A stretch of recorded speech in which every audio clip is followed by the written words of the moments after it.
नमस्कार दोस्तों, स्वागत है आपका एक नए व्लॉग में। आज हम निकल पड़े हैं एक बेहद खास और पवित्र यात्रा पर, मथुरा और वृंदावन की ओर। यह वो धरती है जहां भगवान श्री कृष्ण ने जन्म लिया, बाल लीलाएं की और राधा रानी संग प्रेम की अमर गाथा लिखी। इस व्लॉग में हम आपको दिखाएंगे मथुरा का श्री कृष्ण जन्म स्थान, वृंदावन के प्रसिद्ध मंदिर जैसे बांके बिहारी मंदिर, प्रेम मंदिर और इस्कॉन मंदिर, और साथ ही यहाँ की रंग बिरंगी गलियां, स्वादिष्ट प्रसाद और भक्तिमय माहौल।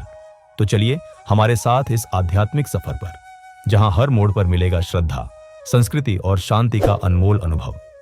वीडियो को अंत तक जरूर देखिएगा, और अगर आप नए हैं तो चैनल को सब्सक्राइब करना ना भूलें। चलो फिर शुरू करते हैं। जय श्री कृष्णा।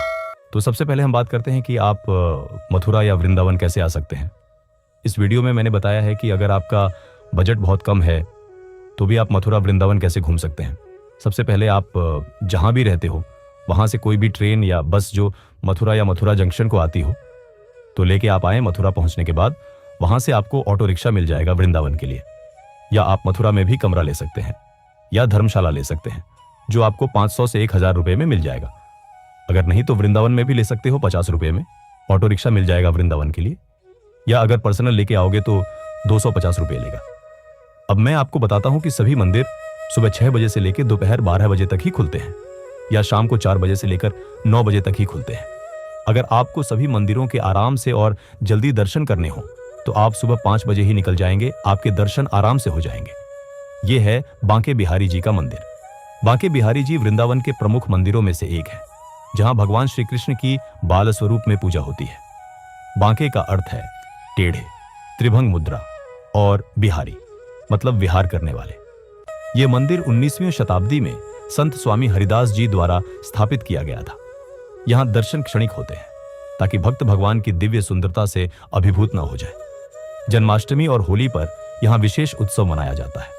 उसके बाद मैं निकल पड़ता हूं राधा वल्लभ मंदिर की तरफ। राधा वल्लभ मंदिर वृंदावन का एक प्रमुख और प्राचीन मंदिर है, जहां राधा रानी को सर्वोच्च स्थान दिया गया है। यह संप्रदाय श्री हित हरिवंश महाप्रभु द्वारा स्थापित किया गया था। मंदिर में राधा रानी की मूर्ति नहीं है, बल्कि भगवान कृष्ण की मूर्ति के पास उनकी उपस्थिति को एक प्रतीक रूप में मान्यता दी जाती है।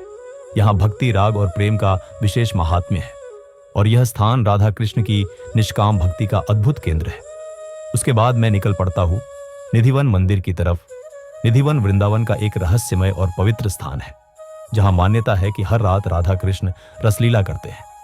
यहाँ शाम के बाद किसी को रुकने की अनुमति नहीं है, क्योंकि कहा जाता है कि जो रुकता है वह या तो अंधा, गूंगा हो जाता है, या फिर उसकी मृत्यु हो जाती है। निधिवन में तुलसी के छोटे छोटे वृक्ष जोड़ों में झुके हुए हैं, मानो रासलीला की साक्षी हो। यह स्थान भक्तों के लिए आस्था और रहस्य का केंद्र है। उसके बाद मैं निकल पड़ता हूँ राधा रमण मंदिर की ओर।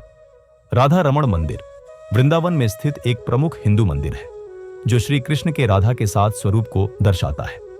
इस मंदिर में श्री राधा रमण जी की एक अद्भुत और पुरानी प्रतिमा स्थापित है, जो खुद श्री कृष्ण के भक्तों के लिए अत्यधिक पूजनीय है। इसे 16वीं शताब्दी में गोस्वामी श्री गुरुदास जी द्वारा स्थापित किया गया था। राधा रमण जी की मूर्ति के बारे में मान्यता है कि यह मूर्ति स्वयंभू, स्वयं प्रकट है, और इसका दर्शन भक्तों के लिए विशेष आशीर्वाद का कारण बनता है। यह मंदिर राधा कृष्ण की दिव्य लीलाओं के प्रतीक के रूप में पूजा जाता है। उसके बाद मैं निकल पड़ता हूं अपने होटल की तरफ, क्योंकि ये सब घूमते घूमते 12 बजे गए थे और धूप और भूख भी तेज लगी थी, तो मैंने थाली ऑर्डर कर दिया था। रूम में जाने के बाद हमने होटल वाले भैया को बुलाया, क्योंकि हमारे रूम के एसी से पानी आ रहा था, तो भैया ने उसे ठीक कर दिया। थोड़ा सा आराम करने के बाद हम लोग निकल पड़ते हैं चार धाम मंदिर की तरफ। आप लोग देख सकते हैं कि कितना बड़ा मंदिर है। वृंदावन में स्थित 4 धाम 4 प्रमुख मंदिरों का समूह है, जो भक्तों के लिए विशेष महत्व रखते हैं।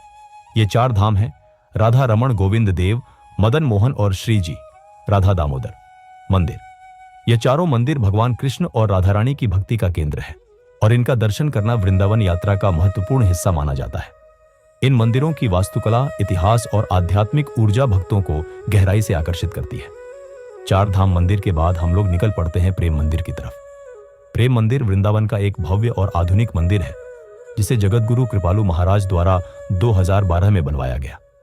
यह मंदिर राधा कृष्ण और सीताराम को समर्पित है। सफेद संगमरमर से निर्मित यह मंदिर रात में रोशनी से जगमगाता है, और इसकी दीवारों पर राधा कृष्ण की लीलाओं को सुंदर नक्काशी के माध्यम से दर्शाया गया है। हर शाम यहाँ भव्य लाइट और म्यूजिकल फाउंटेन शो होता है, जो श्रद्धालुओं और पर्यटकों को मंत्रमुग्ध कर देता है। प्रेम मंदिर के बाद हम लोग निकल पड़ते हैं इस्कॉन टेम्पल की तरफ। वृंदावन का इस्कॉन मंदिर, जिसे श्री कृष्ण बलराम मंदिर भी कहा जाता है, 1975 में भक्ति वेदांत स्वामी श्रील प्रभुपाद द्वारा स्थापित किया गया था। यह मंदिर भगवान श्री कृष्ण, बलराम और राधा रानी को समर्पित है। यहाँ प्रतिदिन हरिनाम संकीर्तन, भगवद गीता प्रवचन और भव्य आरती होती है। मंदिर की भव्यता, स्वच्छता और अनुशासित वातावरण इसे भक्तों और विदेशी पर्यटकों के लिए विशेष बनाता है। यह मंदिर गौड़ीय वैष्णव परंपरा का जीवंत केंद्र है। ये सारे मंदिर घूमने के बाद हम वापस आ जाते हैं। अगले दिन सुबह जल्दी उठ के हम निकल पड़ते हैं बरसाना मंदिर की ओर, जो मथुरा और वृंदावन से 40 किलोमीटर दूर है। एक जगह रुक के हम लोग नाश्ता करते हैं और उसके बाद निकल पड़ते हैं अपनी मंजिल की ओर। यह है बरसाना का मंदिर, श्री राधा रानी का मंदिर। कितना ही सुंदर मंदिर है। बरसाना का राधा रानी मंदिर, जिसे लाडली जी का मंदिर भी कहा जाता है, मथुरा जिले के बरसाना में स्थित है। यह मंदिर लगभग 400 साल पुराना है और इसे ओरछा नरेश ने बनवाया था। यह मंदिर 250 मीटर ऊंची पहाड़ी पर स्थित है, जहां तक पहुंचने के लिए श्रद्धालुओं को 250 सीढ़ियां चढ़नी पड़ती है। यहां राधाष्टमी के अवसर पर विशेष पूजा होती है, जिसमें राधा रानी को मोर को भोग लगाने की परंपरा है। बरसाना की होली भी विश्व प्रसिद्ध है, जो यहाँ के सांस्कृतिक धरोहर का हिस्सा है। यहाँ दर्शन करने के बाद हम लोग निकल पड़ते हैं नंदगांव की ओर। नंदगांव मथुरा जिले में स्थित एक पवित्र स्थल है, जहां भगवान श्री कृष्ण ने अपनी बाल लीलाएं रचाई। यह नंद बाबा और यशोदा माता का निवास स्थान था। यहाँ श्री नंद भवन मंदिर प्रमुख आकर्षण है, जहां कृष्ण का बचपन से जुड़ा इतिहास जीवंत होता है। नंदगांव की गलियां और पर्वत श्री कृष्ण की कथाओं से जुड़ी पावन स्मृतियां संजोए हुए हैं। यहां दर्शन करने के बाद हम लोग निकल पड़ते हैं गोकुल की ओर। गोकुल मथुरा जिले में यमुना नदी के किनारे स्थित एक पवित्र स्थान है, जहां भगवान श्री कृष्ण का बचपन बीता। यहीं यशोदा माता ने उन्हें पाला और पोसा। गोकुल में श्री कृष्ण ने पूतना, शकटासुर जैसे असुरों का वध किया और अपनी बाल लीलाओं से सबको मोहित किया। यह स्थान भक्तों के लिए आस्था और भक्ति का केंद्र है। यहां दर्शन करने के बाद हम लोग निकल पड़ते हैं श्री कृष्ण जन्मभूमि की ओर। श्री कृष्ण जन्मभूमि मथुरा में स्थित है, जिसे भगवान श्री कृष्ण का जन्म स्थान माना जाता है। यह स्थल कारागार के उसी स्थान पर बना है जहां देवकी ने कंस के कारागार में कृष्ण को जन्म दिया था। यहाँ एक भव्य मंदिर परिसर है, जो लाखों श्रद्धालुओं की आस्था का केंद्र है। जन्माष्टमी पर यहाँ विशेष उत्सव मनाया जाता है। यहाँ दर्शन करने के बाद हम लोग निकल पड़ते हैं रमण रेती मंदिर की ओर। रमण रेती गोकुल के पास स्थित एक पवित्र स्थल है, जहां भगवान श्री कृष्ण और बलराम जी बाल्यावस्था में खेला करते थे। यहाँ की रेत को बहुत पवित्र माना जाता है और श्रद्धालु इसमें रमण, ध्यान व साधना करते हैं। रमण रेती में कई संतों ने तपस्या की है और आज भी यह स्थान शांति, भक्ति और ध्यान का प्रमुख केंद्र है। यहाँ दर्शन करने के बाद हम लोग निकल पड़ते हैं यमुना घाट, विश्राम घाट और द्वारकाधीश मंदिर की ओर, जहां पर हम लोग बोटिंग का आनंद लेते हैं और तीनों घाट के दर्शन करते हैं। यमुना घाट मथुरा में यमुना नदी के किनारे स्थित एक पवित्र स्थल है, जहां श्रद्धालु स्नान कर पुण्य अर्जित करते हैं। विश्राम घाट यमुना घाटों में सबसे प्रमुख है। यही वह स्थान है जहां कंस वध के बाद भगवान श्री कृष्ण ने विश्राम किया था। यहाँ प्रतिदिन संध्या आरती और दीपदान होता है, जो अत्यंत भव्य और आध्यात्मिक होता है। यहाँ दर्शन करने के बाद हम लोग निकल पड़ते हैं द्वारकाधीश मंदिर की ओर।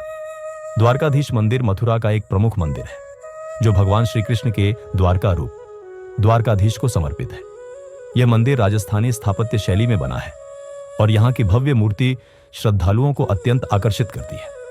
जन्माष्टमी और झूलन उत्सव पर यहाँ विशेष आयोजन होते हैं। यह मथुरा दर्शन का एक मुख्य केंद्र है।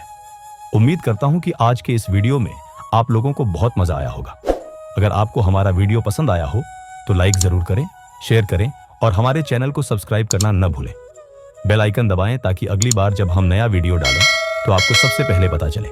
धन्यवाद। फिर मिलेंगे अगले वीडियो में। राधे राधे।